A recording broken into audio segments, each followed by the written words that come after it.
So moving from there, speaking about seeking renewal, the question arises, what is the mind of the church on key social issues, these issues that plague us and frustrate us? We could say even, is there a mind of the church, a consistent and coherent outlook on the issues and situations that are causing us such grief? And does there exist perhaps a hidden potential for unity amidst all of our apparent discord? And so to present such questions plainly and simply, to take on what's most vital, truly constitutes something of a catch-22, because to raise those topics that most need addressing, to start us off on the promising path to the common good, also poses, as we have seen, the greatest risk of throwing us over the edge into deeper polarization once again. And this has proven to be the case not only in national politics, but also too frequently in the church. And so here we go now, opening this series on Catholic social teaching. And we might ask what gives us the confidence to do so. And we would start with 2 points. The first is that we would say that our parish, St. Michael's, has earned it. At St. Michael's, we're not a self-selecting group, because we're both a territorial parish and a center for evangelization. So our congregation comes from many places around Portland and includes people of many different persuasions. I know Intel engineers end up being a majority, not a majority, but a significant number, but we'll forget that for now. We have a certain kind of broad reach. So at St. Michael's, it's not like we have an easy, straightforward, ready-made source of unity. We haven't walked into this kind of common mindset. Yet, as a parish in the face of trials, we've sought and maintained unity, and it has to be because we've remained grounded in the Holy Spirit, which is the church's very bond of unity. So in this respect, because of the way that St. Michael's has worked through this difficult time, because of the fact that we've remained together, we're not so afraid of the consequences of a series on Catholic social teaching. And of course, we know this isn't only our parish here, but we recognize we have many joining also from elsewhere. And we can say we let our good behavior redound to the benefit of all, and entrust that those who are coming in are of the same spirit of unity. So that's the first point of why we're going ahead and launching this. The second point of our confidence is the compass, the sure compass of the Catholic tradition. And now we're addressing that question I set out. Is there a coherent and consistent mind of the church on social issues? And of course, flashpoints and zones of contention remain, but the answer on the whole has to be yes. That if you begin not with the most delicious controversy, but with the solid core of the church's application of Jesus' teachings to the social sphere, which is renewed in the ever-evolving reflections that meet new scenarios down through the centuries, you find a mature and a loving view that you do not find elsewhere. And we'll talk more on this point as the series goes on. But for now, we can say that the church offers support for our troubled times in striving sincerely to build up what Pope Francis calls a civilization of love. And civilization of love will be one of the watchwords of our series as we move ahead. The transcendently grounded and simultaneously eminently practical principles of Catholic social doctrine offer an aid to all. The church provides an ethic to learn and to live by for Catholics, and for non-Catholics, certainly at the very least, a depth of vision and strength of conviction that demands attention. Now, recently I've seen several secular media sources propose a version of the same insight, that Catholic social teaching in its coherence and holism, in its respect for the human person and for creation, provides what is lacking at present amongst our public options. Catholic social teaching possesses a strength and deftness that gives it the power to enter the fray and persuade in a different way. So just to bring it around, thinking about this observation, I was made to think of the story from Greek mythology of Theseus's encounter with the Minotaur, if ever anybody remembers that. For those who don't know the story, the Minotaur is a fierce, devouring beast, part man and part bull, born onto the island of Crete and potentially a terror to the whole island. Because of his dangerousness, he has been imprisoned at the center of a labyrinth, which is constructed for the precise purpose of containing him. He's consumed all the men and the women who have entered into the labyrinth. And the hero Theseus arrives on the island. He's a man who is brave enough to face this Minotaur head on. The Cretan princess Ariadne, who falls in love with Theseus, presents him with two all-important items for his battle: a sword to fight the Minotaur, and then a ball of thread to trace his way back out of the labyrinth. So if we appropriate this myth, we can imagine the Minotaur as the symbol of the culture of contempt, derision, indignity, and even dehumanization that often seems to be locked up at the center of our public sphere. And if we're braving this space, we must watch out lest we be devoured. We only stand a chance if we have been equipped in advance. And so we might extend the analogy and compare Theseus's sword and the ball of thread he is gifted to the approaches and tools of Catholic social teaching. The sword represents the passionately wielded commitments of our tradition: care for the earth and for the poor and vulnerable, protection of life from the womb to the grave, justice for the oppressed and dispossessed, and the nurturance of communities, families, and the common good. So what are the fluid, firm strokes of the sword that might enable us to puncture the poisonous conglomeration of energy that is collected at the focal point of our national public life? How does the Catholic tradition offer the powerful and resolute swings and motions, the courage of our faith's convictions to contend with the veritable Minotaur? And can we slay this culture of contempt that sometimes seems to be the only culture around? Now, the second all-important item, Ariadne's thread that she gives Theseus as he walks in, that he can trace his way out, might be the prudent application of the church's teaching, providing a path out of our very own labyrinth. Such prudent action necessarily balances concerted local effort with ambitious global initiative. So what thoughtful measures might help us to pick our way out of the dizzying roads and alleys of divergent opinions and varied projects surrounding the center of the labyrinth? How do we orient ourselves? In a world that may not share our convictions, how do we avoid running up against dead ends?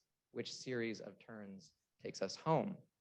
Ariadne's guiding thread represents the application to our context, and we'll talk more about the church's understanding of the best way around this. So if the Catholic tradition offers us the tools to contend with our present situation, as we're claiming and as we hope our speakers will demonstrate, then that leaves us as the faithful in the place of the hero Theseus. And according to the church's vision, the lay faithful are the members of Christ's body charged with the sanctification of the world. That means that we are the ones who are called to face the beast squarely. So hopefully this series provides a number of foundations and also a little inspiration to take up the task. Now, quickly, just running through how it will go, how it will proceed from here on. Starting next week, we'll be kicking off a closer investigation of these four themes of Catholic social teaching. On the 11th, Dr. Vincent Miller from the University of Dayton will speak to us about care for God's creation, and he'll feature a lot of the research that he's done right here in Oregon.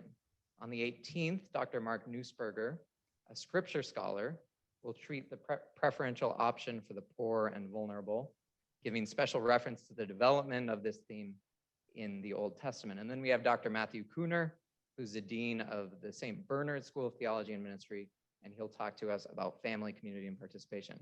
Wrapping up on September 1st, we'll be interviewing Dr. Charles Camosi about the theme of life and the dignity of the human person.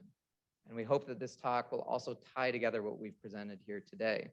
He's always one to call for the transcendence of the partisan divide in seeking for the pearl of the consistent ethic communicated through Catholic social teaching. But before we get to any of them, leading off today, we have a priest of the St. John Society who studied philosophy in Argentina, theology here in Oregon, and then completed his higher studies in Washington, well, his higher studies, I should say. His other studies were higher studies as well, in Washington, D.C., where he received a licentiate in sacred theology. He's gifted both as a pastor and a theologian. And so he's the right person to give a practical view of a rich and deep topic. At St. Michael's and St. Mary's, we're pleased to hear that he is on his way back to Oregon any day now to serve as pastor of St. Mary's in Corvallis. But tonight he's coming to us from Washington, D.C. So welcome to Father Lucas Laborde. We're grateful to have you with us. Thank you so much, Michael, and thanks everybody. I'm very happy to be here with you tonight, well, to get us started on this series on Catholic social teaching. So the idea for tonight is to give an overview of what is Catholic social teaching, its main parts and principles, and how we can start to dive into it, and then leave the subsequent talk will approach more specific areas of Catholic social teaching, actually getting into the actual meat of it. But my role is pretty much to give you an overview and hopefully get us started on the basic principles of Catholic social teaching. So the first thing is, I'd like to say something. I'm going to share my screen and just to you can keep track of what are the kind of main things and main points I'm trying to make here. And let me see how this works. I'm going to share my screen with all of you. And just to let you know, each of you can customize your screen view, so you can leave my presentation in the background. But then you can have my own face. If you put it in the upper right corner of your screen, I think you should be able to see me presenting without covering the presentation in the back. It's mostly going to work fine that way. Okay, so let me get from the beginning here. Okay, there you go. And then each of you can determine how big my screen with my face on it is going to be on the upper right corner of your screens. Okay, so thank you, Michael, for the presentation. And so the first thing I like to tackle or approach is, what is the topic that is gathering us? What is Catholic social teaching? I would say Catholic social teaching is basically how to live as disciples of Christ in the broader society. It's the Catholic way of living ethically as disciples of Christ when that Catholic lifestyle begins to impact the larger interactions of society. And it's basically what happens when your family grows. It's easy to get organized in who cooks and how to do the dishes when you're 3 people in a home. But when suddenly your family has 10 people, well, that involves a bit more planning and organization. Who's going to get the groceries for all this, and how we're going to organize our meals and such. It happens to us a lot in our missionary houses. I lived for a long time with just me and myself. And then now I'm living with 7 people. And then there was a year with 11 of us. Well, planning for meals involved a bit more careful, provision on that. So something similar happens with Catholic social teaching. If the influence of Christianity in society starts to spread, and there's more of a Catholic influence in a society, well, it's natural to ask the question, well, how should we live in a way that our impact for society, our planning of social issues will be influenced or permeated by Christian principles? Now, there are, if you want, sorry, I'm going to skip this one because it's just a general outline of the talk, and I'm going to keep going here. There are 2 tracks of Catholic social teaching. The first one is, so there's a bit of a debate at times whether Catholic social teaching pertains in the Catholic community or it has to go to the broader community. And both of them have a point here, but they also have to have different aspirations, especially in a time like ours that is not so open to Christian influence in general. So the first one is those who say, well, Catholic social teaching is about the how the kind of social interactions that emerge among people who live in Christ. If there's a number of people who are converting to Jesus, who have faith in God, and who want to live according to the 10 Commandments, then what are the kind of interactions that should regulate their life together in their work, the lives of the families, how they educate their children, Okay. Some of you may be thinking, well, but that's just a little tiny portion of society. True, yeah, but that's where you can expect, first of all, that those are the people who care for Catholic principles, who, when you appeal to justice and charity, they're gonna listen up. Whereas the broader society may just not really care about what the Catholic Church has to say about justice and how to regulate social life. And then we can also say that Catholic social teaching goes beyond the Catholic community and sets the common denominator of the just social expectations that can be argued on principles that appeal to everyone's conscience. Obviously, people of faith, people who are Catholic, will see those principles more clearly, will embrace them more clearly, and so they will have greater appeal to them. But the Catholic Church, in its own ethical system, has something to offer to the rest of society, to broader society. These two tracks, I would say, correspond to virtue and system in a way. So, for any social system to work, you need good people to run it, right?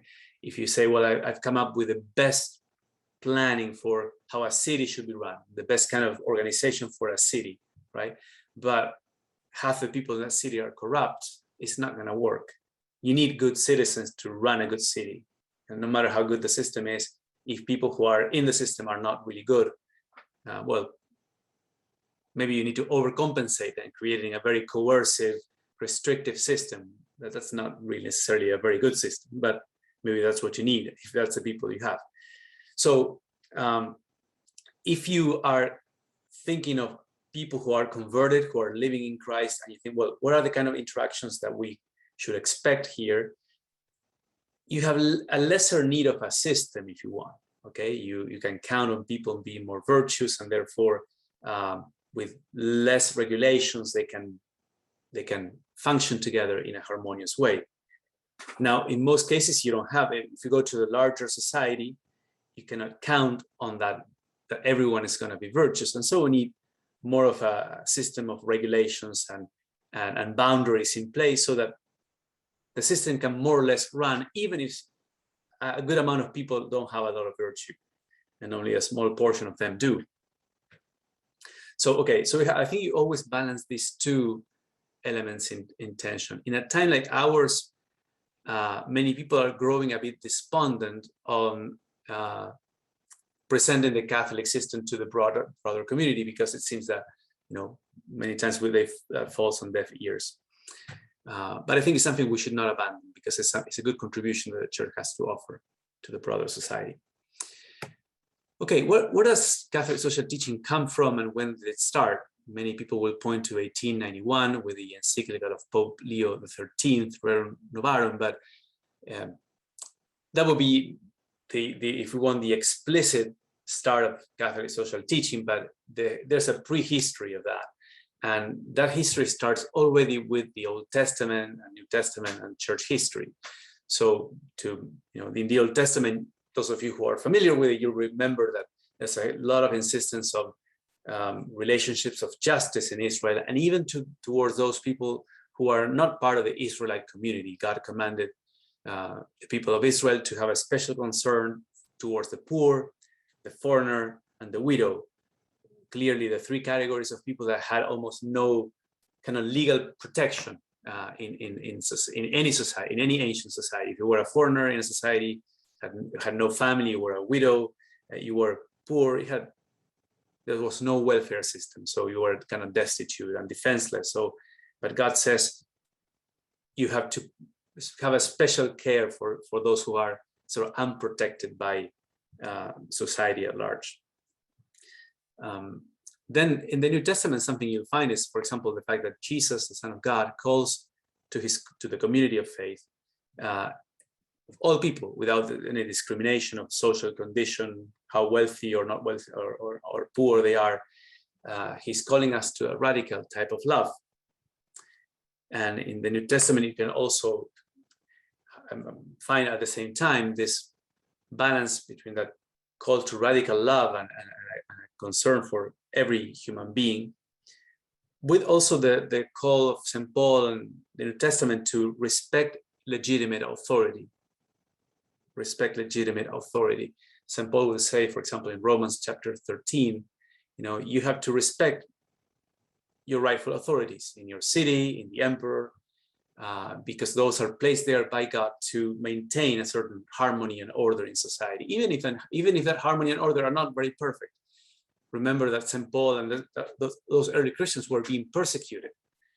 They would at times suffer injustice, grave injustice as a Christian community from those authorities. Nevertheless, the command of what they saw as God's will is that authority in society needs to be upheld, because that will, taking out human authority or civil authority will result in a much worse situation than leading with the imperfection that any human authority will have. And then in church history, we see many manifestations of the church's concern and interest in upholding human dignity and human flourishing in many ways. For example, you might recall that in church history how the task of monasteries in the times in which with the fall of the Roman Empire in the 5th, 6th century, and civil society disintegrating, the church took up the transmission of the ancient culture to the following generation. So many of these monasteries that Benedict and other monks established in Europe guarded not only ancient literature and history and philosophy, but also basic arts of construction, bread making, wine making, education, and so on. So a kind of monastery, even though their intention, what they set out to do was to worship God and to live for Christ as monks, they also preserved a good amount of human culture and society, precisely by wanting to preserve the worship of God and the growth of the church. Moving on to Middle Ages and Modernity, there were many saints that distinguished themselves for the works of mercy and providing for those in particular need. So Saint Camillus of Lelis, for example, was great for, well known for the care for the sick. His great heart for those who are sick, and he basically was one of the forerunners of modern hospitals. There was medicine in the ancient and medieval world, but there was nothing as an institution of a hospital where many sick people would come together and be cared for. And St. Camillus was one of the pioneers in establishing such institutions and caring for the sick. St. John the Baptist, St. Marcelline Champagnat, and others were also the forerunners of public schools. Again, there was a time in the 1600s, 1700s where there were many poor people didn't have a public education. You could only learn how to read and write and get an education if you had money.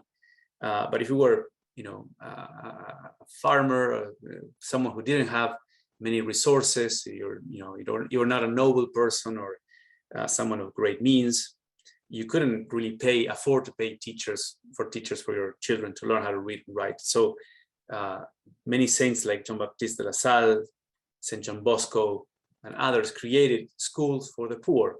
And then eventually, governments took up that idea that everybody has a right to an education, otherwise they will never be able to make good contributions to society.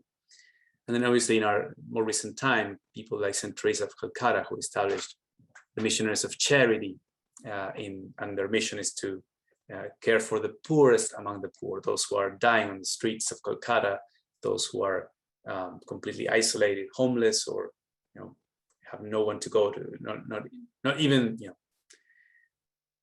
the welfare systems in those societies can really reach to them. Okay, but that's if you want the prehistory. There's also a moment in which the official teaching of the church starts to weigh in these matters, and with the encyclicals of the popes, especially beginning with this one, Pope Leo XIII, Rerum Novarum, which is on capital and labor, especially because of all the issues that emerged with the Industrial Revolution and the many injustices that happened around investment and labor. Then 40 years later, there's the Quadragesimo Anno encyclical by Pius XI on reconstruction of the social order, Populorum Progressio in 1967 on the development of peoples, Centesimus Annus of John Paul II.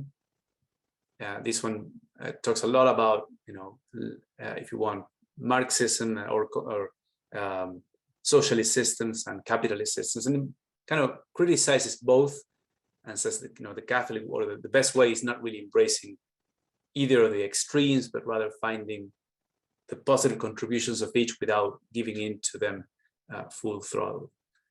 Then Pope Benedict published Caritas in Veritate in 2009, Pope Francis Laudato Si in 2015. And then there's a compendium of the social doctrine of the Church. That's by the Pontifical Council for Justice and Peace in 2004. As you can also see, the Catholic social teaching is not like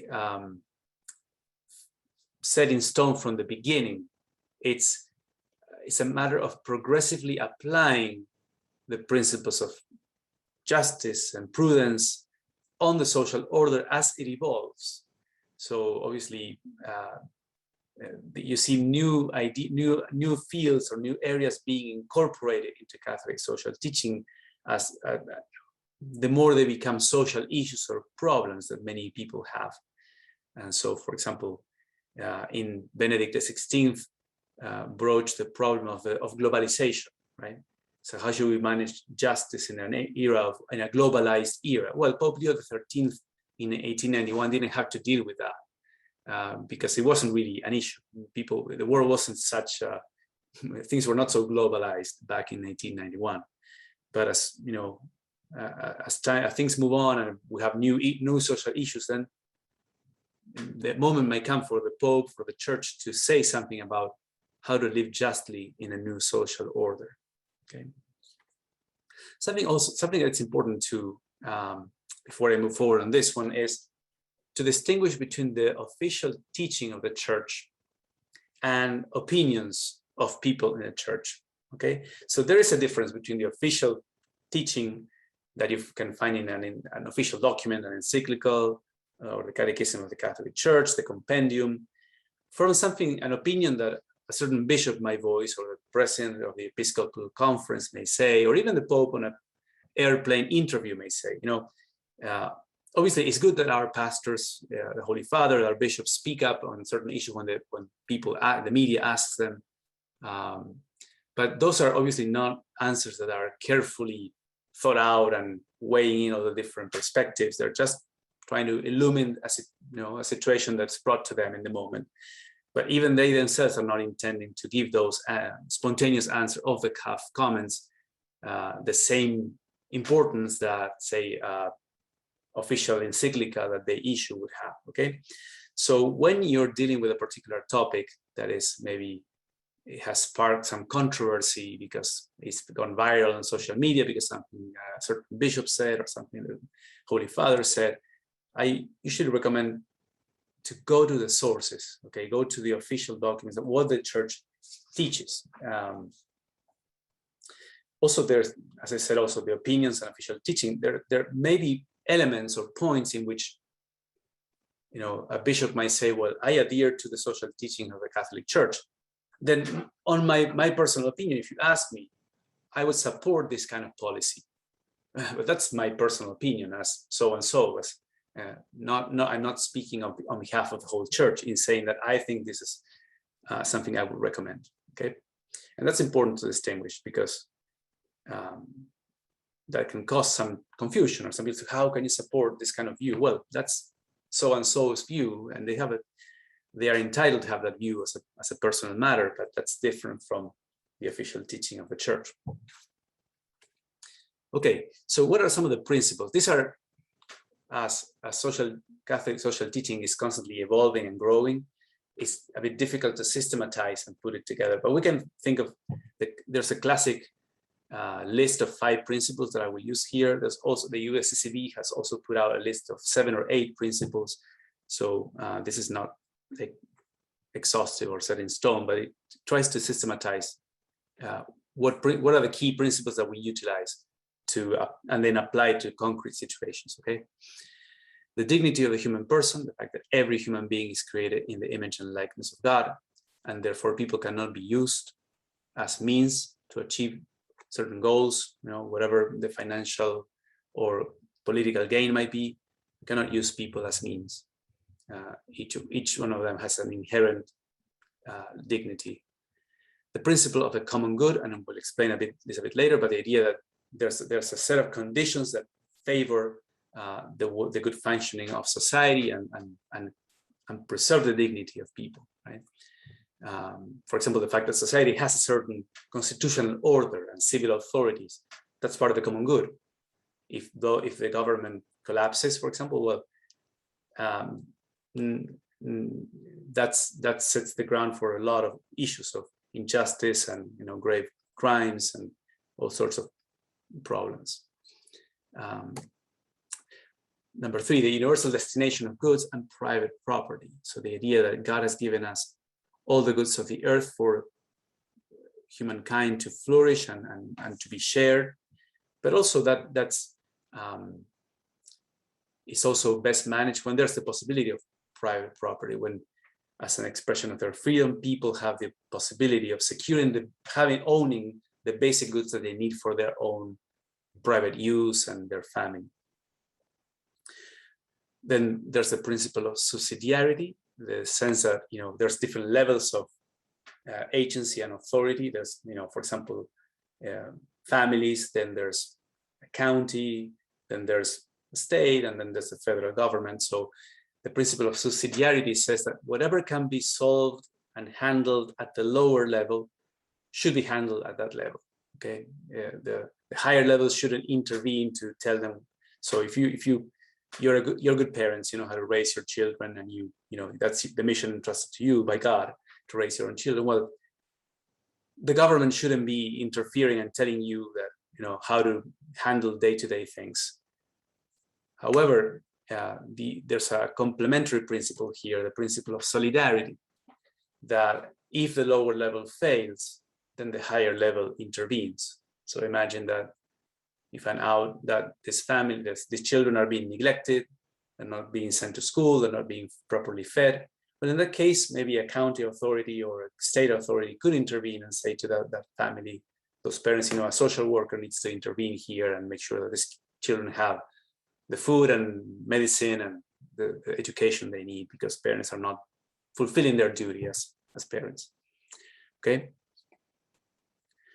So again, these are Catholic social teaching. If you're expecting the church to tell you in detail what to do and how to run a county or how to implement social policy and how to do tax policy, you're going to be disillusioned by Catholic social teaching, because Catholic social teaching normally will not tell you in very concrete detail how things should be done in Oregon or California or in Lynn County. Okay, that's for people who are in positions of authority or are handling those issues. They need to implement and see what's the best policy, what's the best sort of organization and system for this particular situation. But what Catholic Church will do is tell you these are the principles. You need to make sure that any policy or any system that you create for your county, for your school district, for your business, respect these principles, okay, and don't go against them.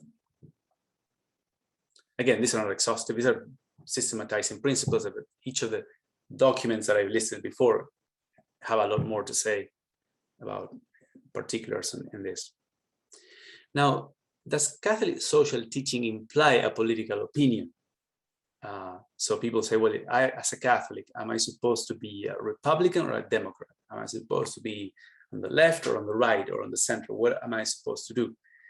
I would say, obviously, Catholic social teaching has social and political implications, but it is rarely and almost never, I would say, fully reflected in our usual political parties, in our usual partisan divide. To give you a clear example of that, we as Christians uphold 4 important ethical points, right? We as Catholics say that's important to, to fight for racial equality, to not to discriminate people based on race and background and such, nationality. We also uphold the need to care for the poor, the command of the Lord to love love our neighbor, and to have special concern for those who are struggling, who are poor in any situation, as Matthew 25 clearly presents. We are pro-life. We uphold the dignity of every human life from conception to natural death, and we also promote. The Lord teaches us that we should be chaste, live chastely, and have a sexual ethics that promotes family and traditional marriage. So obviously, when you speak about these 4 tenets that we have in our Catholic faith, some people may think you're trying to make a political point. If you talk about racial equality and care for the poor, they will say, well, that's because you're a Democrat and you're a liberal. If you talk about being pro-life and upholding traditional marriage, you say, oh, you're a Republican, you're conservative, you're trying to impose all these views on society. But when you uphold the 4 of them together, people are going to be puzzled. They're going to say, what are you? Where are you coming from? Try to define your side, and you say, well, I'm not trying to define my side here. I'm upholding all 4 of them because this is Christian ethics. This is the way that Jesus teaches me to live, to conduct my life. Okay. Now, these 4 tenets and the principles that I listed before, obviously they can have different levels of emphasis according to the situation. You may argue that, even though we uphold these 5 principles that list the human dignity, the principle of common good, private property, and the universal destination of goods, they don't apply in the same way in every social situation. You may say that even though I uphold the same Catholic principles, I would apply them in a certain way if I'm living in a tribe in Africa, or in a big city in Argentina, or in Sweden, or I'm the governor of a state in the US. I might see the importance to emphasize a different principle in different situations. So, for example, a big argument that usually goes on in many different societies is, how big should the government be? Should we have a big government that intervenes in every sort of, gets into every nook and cranny of society and social interactions? Or should we have a minimal expression of government just to uphold the basic security and just reduce government to a minimum? Well, I think the answer to that is, it depends on what kind of situation we have in society. I think if society you can sense that society can largely function well with a minimal government, then you could uphold that position. If you sense, however, that if you have a sort of minimal government and society is falling apart, and the powerful people, those who got all the resources, are kind of preying on the weak, well, then you need more regulations in place. If there's a lower level of virtue in a certain society that requires more control and more regulations, well, you may need a larger government to regulate more. Okay, so I would say that the same person, I as a Catholic, as a strategist, can at different times and in different historical moments provide very different political solutions according to what I see going on in society. You see, the same principles might be applied differently according to different situations. Okay, let me see where I go next from here.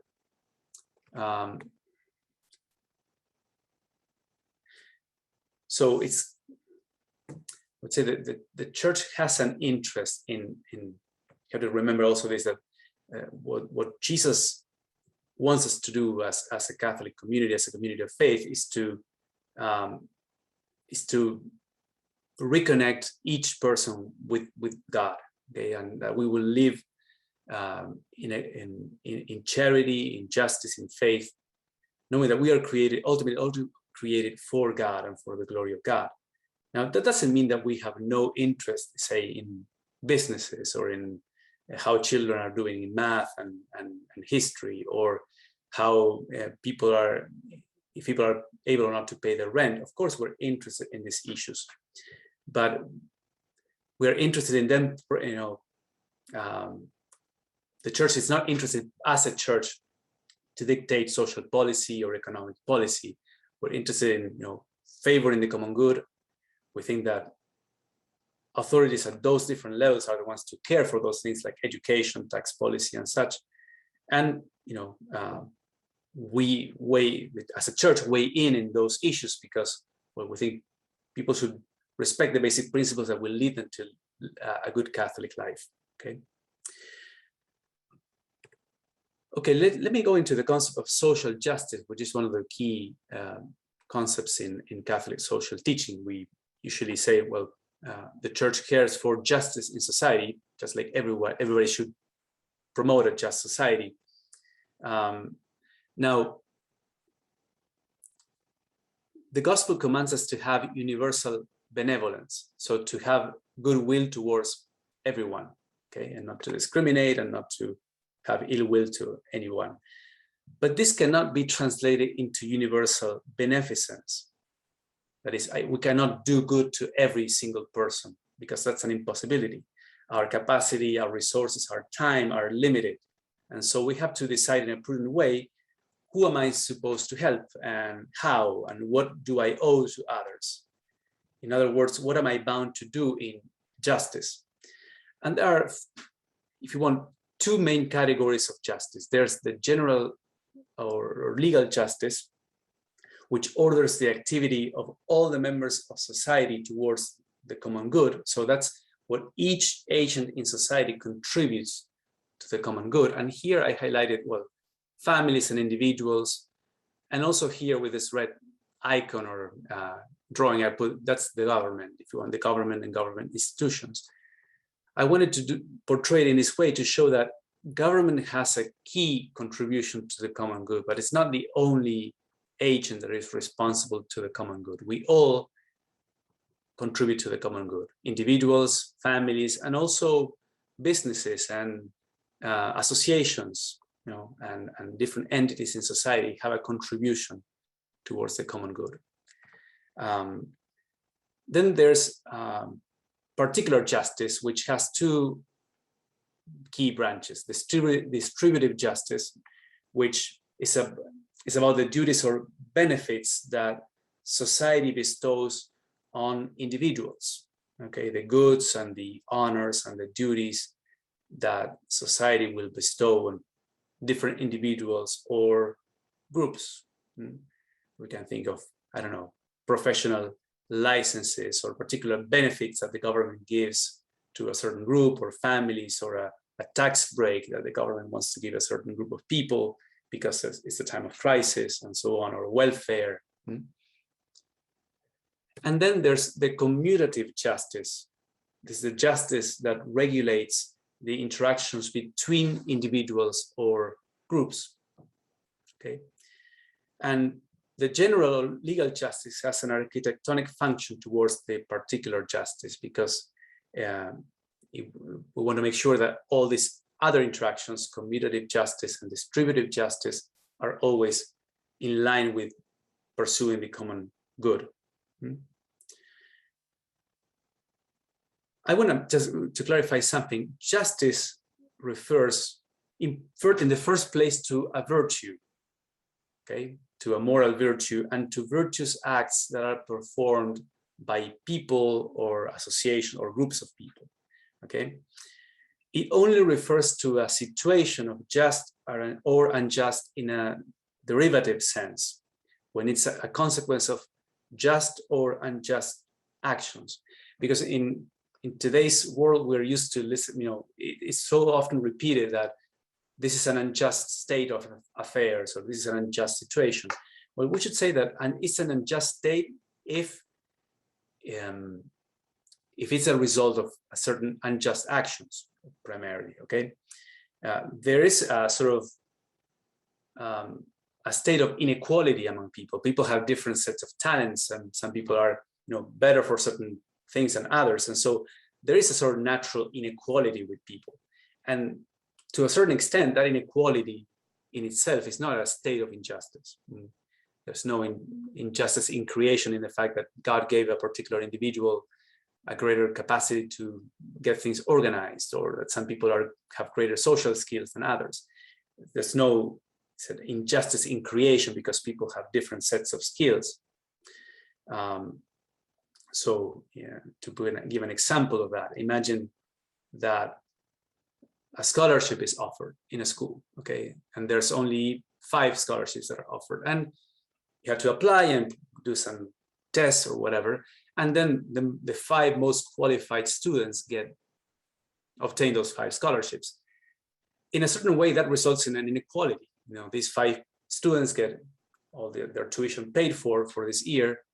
All the others, say 100 students who applied or are not getting the same sort of opportunity. That's an inequality, if you want, but it's not injustice. Okay, it's not an unjust situation. The fact that these 5 obtained this scholarship.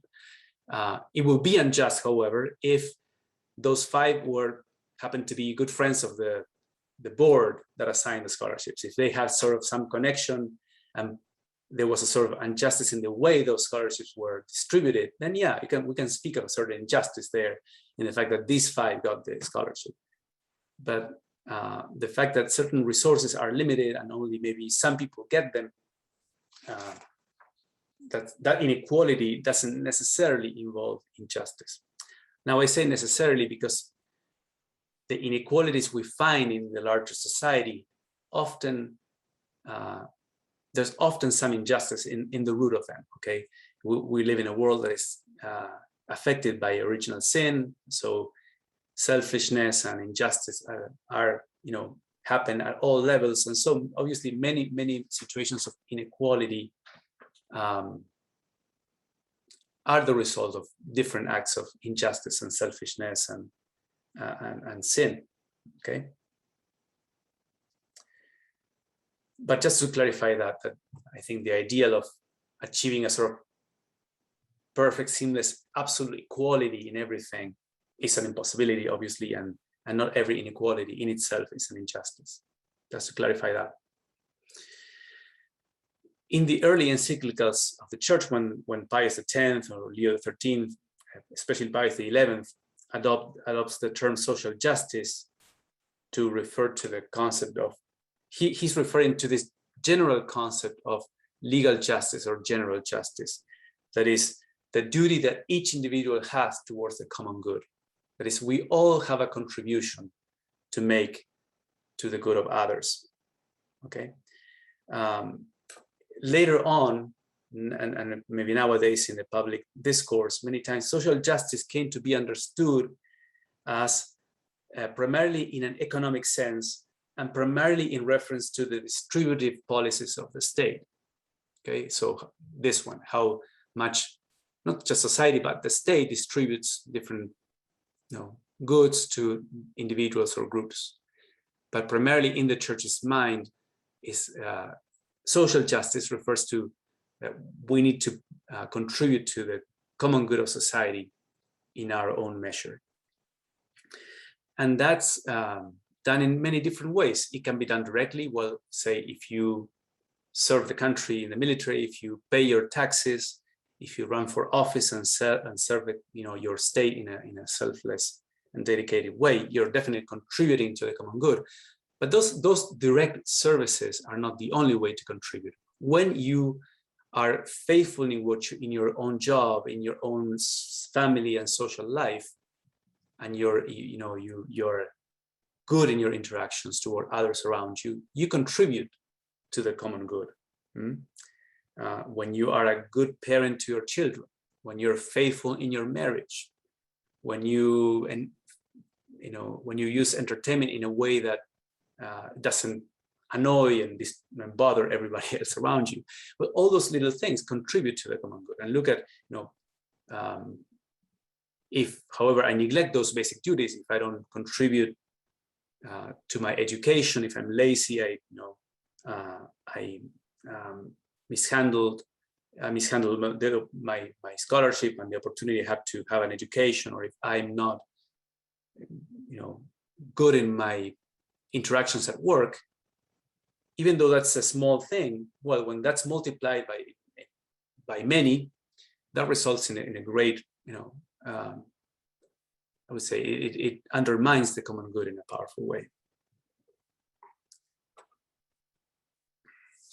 Okay, let me see if there's, finally, I wanted to say, to talk a bit about these basic concepts, or these two first principles of the Catholic social teaching: the dignity of the human person and the common good.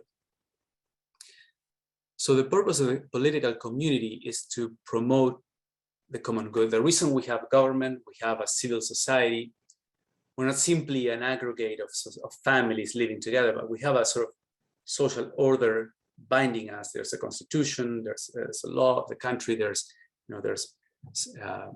military and police, there's education. We have all these things done by the larger civil society.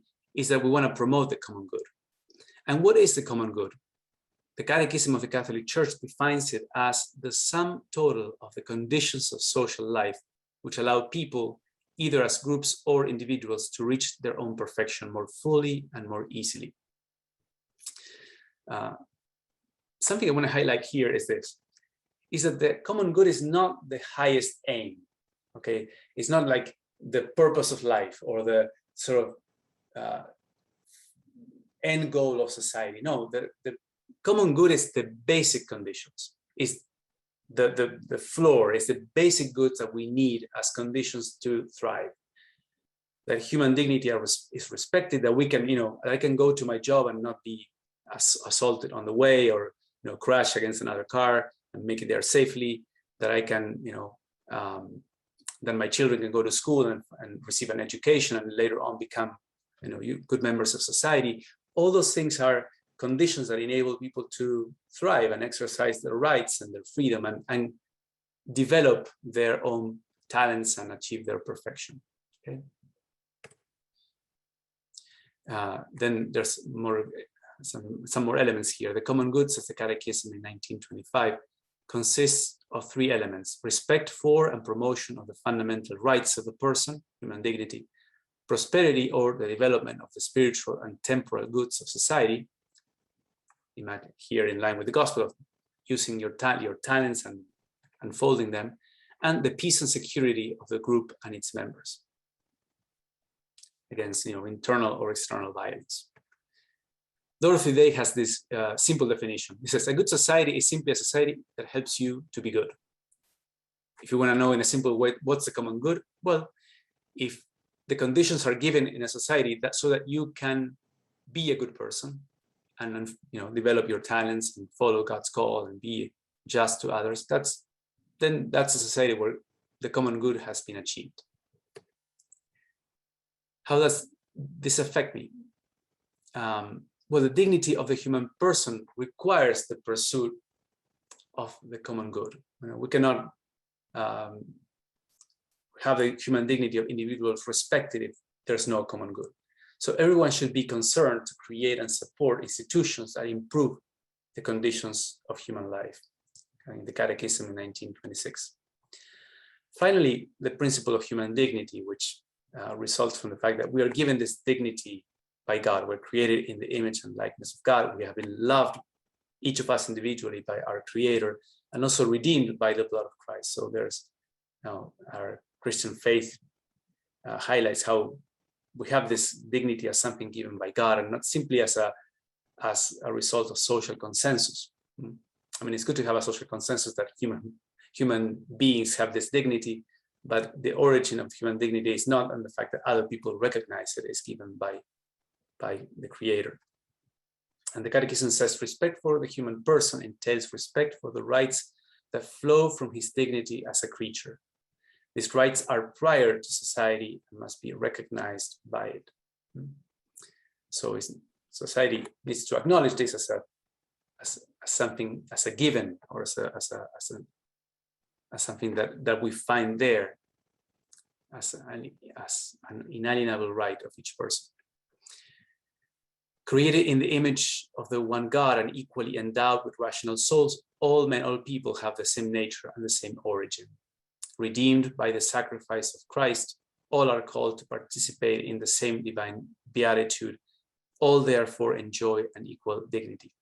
In this paragraph, the Catechism wants to emphasize the connection between the dignity, the unity of origin, and equality. So there's in a certain sense, there's an equality among all human beings. We all have the same dignity. We're all called to divine beatitude, to heaven. Okay. At the same time, to balance this out, there's also the differences. Okay. Differences among persons, says the Catechism, belong to God's plan, who wills that we should need one another. These differences should encourage charity. So we were created with an equal dignity and destiny, but we're not created exactly with the same talents and gifts. And those differences are part of God's plan, so that we will support each other and find that we can support each other. And these differences should be handled with justice and charity. Always, there shouldn't be an occasion of some will kind of lord it or over other people or abuse others. Okay, so that's my basic presentation for today, and maybe we can now open it up for some questions.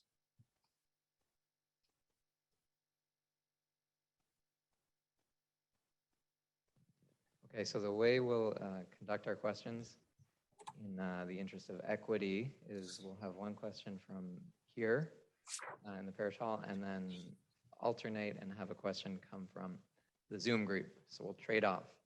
Okay. Each of these respective rooms, so to speak, are responsible for producing when it's their term. So for the Zoom people, the way you'll do it is you can just unmute yourself and go ahead and ask. You would think that would often cause chaos. It doesn't, because you'll go in turn and somebody will ask. So when you're ready, go ahead and seize the moment. For now, I know that so Zoom group will have to bear with us for a moment because we're orchestrating our food situation. So all of the food is out and ready. What we're going to do is serve our food, because we're doing it buffet style, during the period of the Q&A. So just starting with Kimball's table, and we'll snake all the way around like this. And then by the end of the Q&A, we'll be ready to all say grace together and eat. So this table's, we're asking for maximal patience, because the food will be sitting in front of you for a little while. But so starting off for our question, I believe someone from this table had a question. If you want to come up and pose it. I think we want to, is that the consensus? Okay.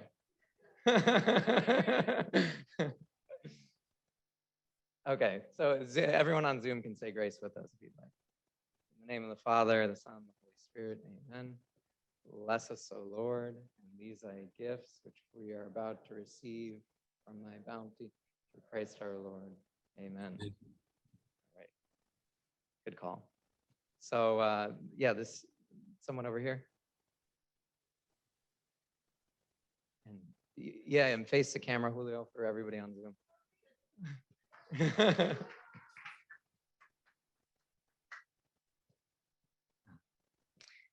I've heard Lucas.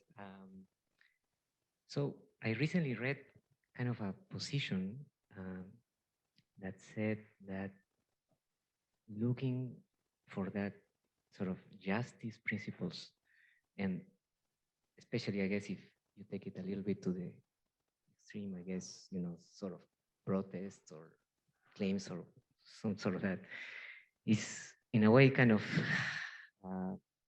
against, if you will, that principle that you mentioned, that God creates us different and with different skills, and that, if you want everything like to be just and equal and fair, and you're kind of not acknowledging that, and is that a position that you think could be considered as truthful, and do you think that that's a position that is somewhat kept by some of the members in the Catholic community. Well, no, I think, I couldn't answer to every possible situation there, but obviously you have to balance those two, because going into one of the, if you just embrace one side or the other of those two alternatives, that will result in a sort of untenable and impossible solution. If you say, well, let's absolutize the principle of equality. We should all exactly live the same way, make the same amount. All people should have the same possibilities and have the same type of living situation. That's very hard to achieve in the first place, but also it will, I think, result in many injustices. Not everybody needs the same, or how would you, it's such an unnatural situation. And if you try to coerce people to live exactly in the same way, that will also result in a lot of social problems and even injustices, I would say. And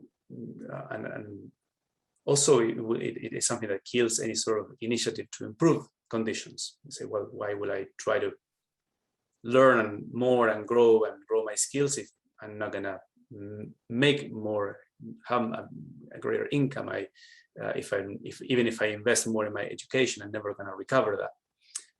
So you lose a lot of incentive. So that's one side. Like the other one, we would say, well, we just embrace the principle of diversity. We all have different talents, and good luck to you who have the greatest talents. That would be a sort of social Darwinism principle, the survival of the fittest. We shouldn't care for the weak. We should just care for the fittest and the strongest, and to the rest of them, good luck. Well, the church cannot embrace any, as Christians, we cannot embrace any of those. We cannot say absolute, make any of those absolute. To say, well, the goal of social life is that everybody will be exactly in the same condition and live in the same way and have the same amount of entertainment, the same. We can aim. Obviously, it's fair to aim at a certain equilibrium in that sense, but an absolute equality in everything is very difficult. I would say difficult to achieve socially. And so we cannot embrace either that extreme or that of social or wild competition and social Darwinism. We need to balance those two out. And some thinkers have expressed it in this way. They say you can promote equality of opportunity, not equality of outcome. So as long as different people, different actors are given equal access to the basic things they need, for example, education, employment, medical insurance, medical care, safety in their lives. As long as people have access to those basic goods in an equal way, well, that's enough. That's what we want to provide for everyone in society. We don't need to guarantee that everyone will make the same amount at the end of the month, and that would be a very difficult thing to achieve. Not impossible. So I would say, no, we cannot, we have to balance those two sides of the coin, and we cannot just kind of discard one to retain the other one, because that will result in a lot of problems. Thank you. Okay, so Zoom group, it's your turn. Go ahead and jump in if you're ready. And then everyone here, if you want to ask a question, you can come to me and you'll be next in line. Maybe a couple people. So this is Keith from Corvallis. I don't know if you're hearing me. Yes, go ahead. Okay. So Father, thank you for that. I was curious if your list of documents didn't include anything from Vatican II. I was curious I was thinking like Gaudium et Spes perhaps might be one which has some relevance to this topic. Thank you. Yeah, true. Normally in the list of Catholic social teaching documents, the Vatican II documents are not included, not because they don't have some bearing on social issues, but because they usually there's not so much innovation or a sort of unfolding of the Catholic social teaching in them. But you're right, Gaudium et Spes, for example, and Dignitatis Humanae, and have important elements. But I think they deal mostly primarily with the interaction of the church and the world, more than with rules of justice for the world, or for businesses, for social policy and such. Maybe they're more directly concerned with how the church is to interact with the world.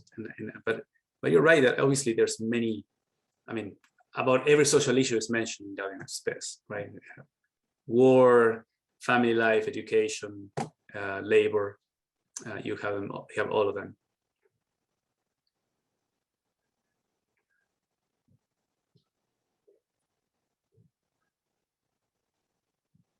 I'm not even sure what it is I want to ask or how I want to ask it, but what I was noticing is when I was listening to this talk and reading the slides from Catechism, that it reminded me a little bit of like college philosophy class. Like it just harkened back to like Greek philosophy and Plato and the polis and how to kind of keep a good society. And I was surprised that there wasn't really mention of God until the last slide. So I'm wondering if in effect, like you could sort of discern that that by keeping social doctrine and by keeping a Catholic social doctrine and keeping a healthy society, that God lives out his ways in us by coexisting together in that way. Does that make sense? Yeah. No, great point. Very good question, Teresa. I think the reason is because precisely this is an area of ethics that has to do with social life. Okay, it's interactions among families, groups, government. So it's what the church has to say. What do we Catholics believe as to how different social groups should coexist and behave towards each other, and the rights and that regulate their interactions and the principles. Obviously, all of this is said. The church says all these things in the light of faith in God, and the fact that our lives are ordained towards God, and we have this human dignity because we're made in the image of God. Okay, so if you want, we're setting our sights on this framework here, but the light that illumines this frame comes from above, comes from God. Maybe I remember that also a reason why not a lot of faith arguments are mentioned in all of these things is because also the church wants to present these doctrines or these ethical principles also to people who are not believers.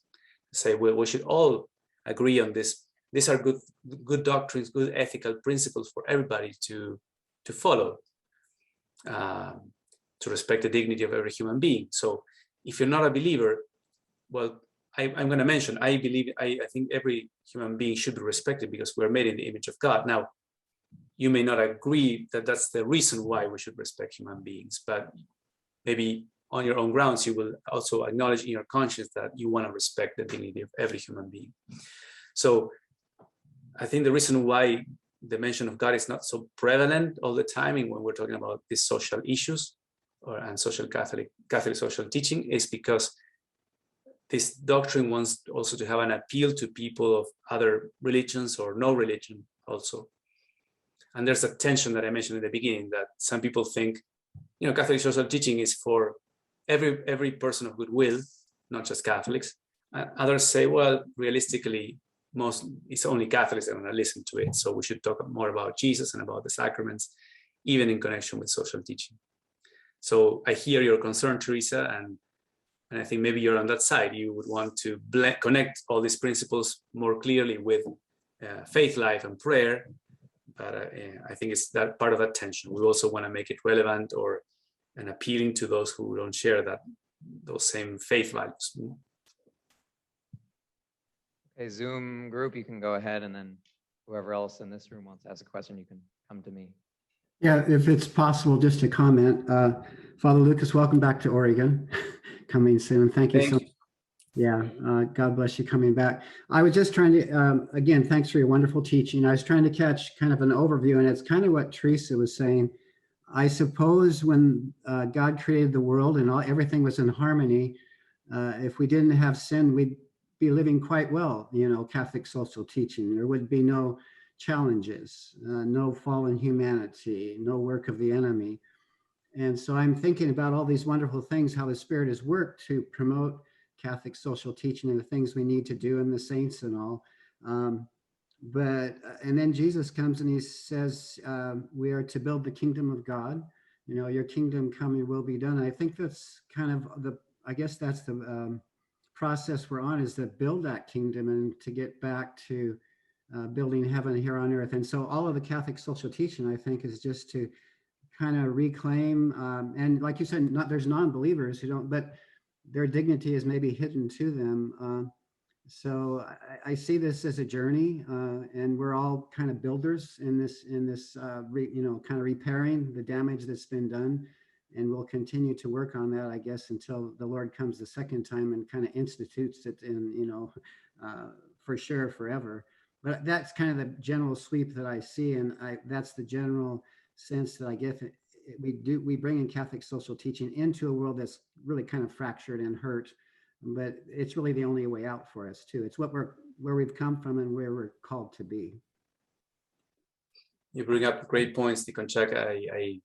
And also I think that you're right. Original sin is, we have this fracture in ourselves, in our souls, and in society. We recognize that we're not where we should be. We all experience that. We would like the world to be different, much better. And also that informs Catholic social teaching. For example, the fact that we uphold, well, even what the letter to the Romans says about government. Government is placed by God to enforce laws and to punish people who do bad things and to sustain those people who are honest. And obviously, if we live in a world where everybody, if we all spontaneously did the right thing all the time, we wouldn't need many laws and police and fines. We need those because, at times we're not just persuaded by our own consciences to do the right thing. And so if you tell your students in college, you just study, I won't take a final exam or papers. I trust that you will read your coursework. Good luck. We're not so perfect. And so you need to have things in place for people who are a bit lazy or not as industrious and such. So, well, Catholic social teaching has to contemplate that. At times we need things that are not, ideally we wouldn't want punishments to exist in society or such, but you need certain boundaries and controls because human nature is not in a good state. Thank you. So Dan will have our final question here, and then we'll do one more on Zoom. Michael.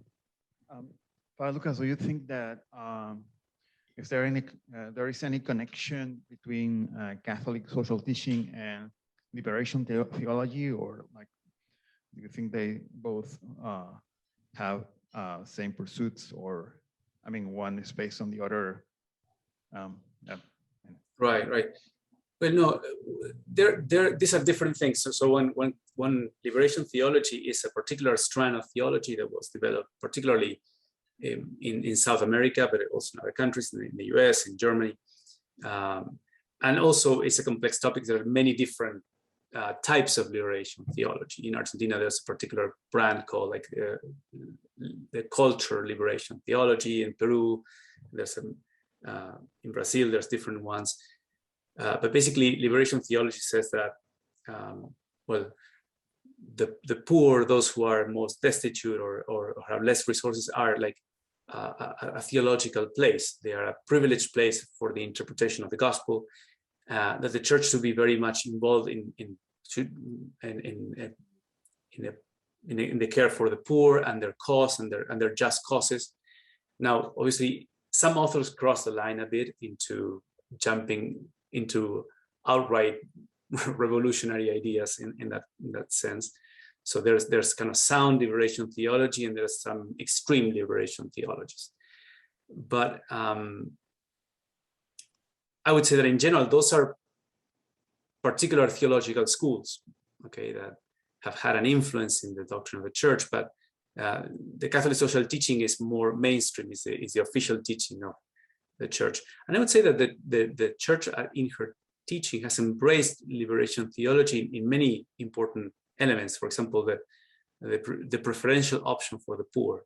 That's been a teaching in many Catholic documents, in the teachings of many Episcopal conferences. That phrase, the preferential option for the poor, has been a principle taken from liberation theology that has been embraced by the magisterium of the church. And yeah, the particular closeness that shepherds, that bishops, priests, the church, we as Catholics are to have with those in particular need and in conditions of poverty.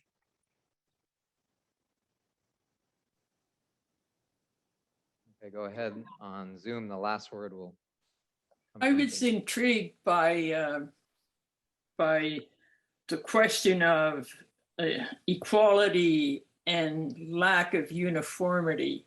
And I think I think we can take that a step further by recognizing that the dignity of the human person includes the uniqueness of every person. And it's very strange to talk about the uniqueness of human beings, of each human being, if we say we're all made in the image of God. But then if we think about that, it seems to me that if each person is unique, and if we're all made in the image of God, then noticing the uniqueness and appreciating it gives us a much bigger image of the divinity of God. Mm. You know, if all these millions of unique people are images of God, then God has a richness and within God's self that we don't usually appreciate. I wondered if you had any thoughts on. Well, you bring up a great point, Jane. You're right. So I think you're precisely grappling with the balance of the two that cannot be simply simplified into one of the extremes. But I agree with you. I think maybe the struggle that many people have with this is to think of equality as a sort of uniformity. Yes. That we're all made with a cookie cutter. Yeah. And that's not the point. In fact, in philosophy, there's something that we talk about having nature and person. And we all have the same human nature. So that means a certain dispositions and tendencies and capacities that are basically the same, structurally the same for all of us. And at the same time, we're unique persons. So each individual, each human person is radically unique, having the same human nature, but each of them being irreplaceable. And so this is a mystery there, really, in reality, that it's hard to, how God can achieve a universe that has such a cohesion and commonality, because also it would be, think of the other point. If we were utterly different, it will be incommunicable. Yes. Why do you have a certain connection with certain people? Because you find commonalities with them. Why do you especially have these particular friends? Well, because you resonate with the same things. You're passionate about the same ideas, or you find that they understand what you're seeing. Precisely, you have things in common with people who are utterly, if certain persons were utterly different from you, it would be really hard to connect with them and to communicate and to find sort of a common life with them. So I think both points are important to hold in balance. And yeah, God has done this amazing universe in which we have this incredible diversity of uniqueness in each person, and at the same time, all these points of connection. And that to create something like that, it requires, I think, tremendous power and ingenuity. God has this amazing wisdom. And also it's a very difficult, universe to manage, because obviously those two are in tension. Those two, you could emphasize one or at the expense of the other and not really hold them in that good balance. You can very easily exclude or pretend that everybody has to do the same things. And so it's really difficult to uphold in a good way. So, But I think you're right. You're putting the finger on precisely that very delicate balance of these two principles that are quite amazing.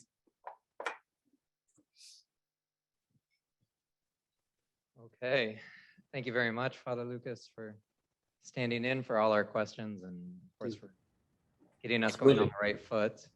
I think now we should express to the best of our abilities in our different contexts. Ali's pulling everybody up on Zoom. So express our appreciation. Here we'll give a round of applause and Zoom as you will.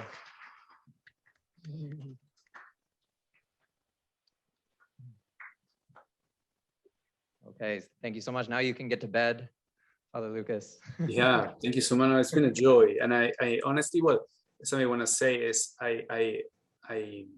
these are topics that I love to discuss and present. I'm not an expert in this particular topic, so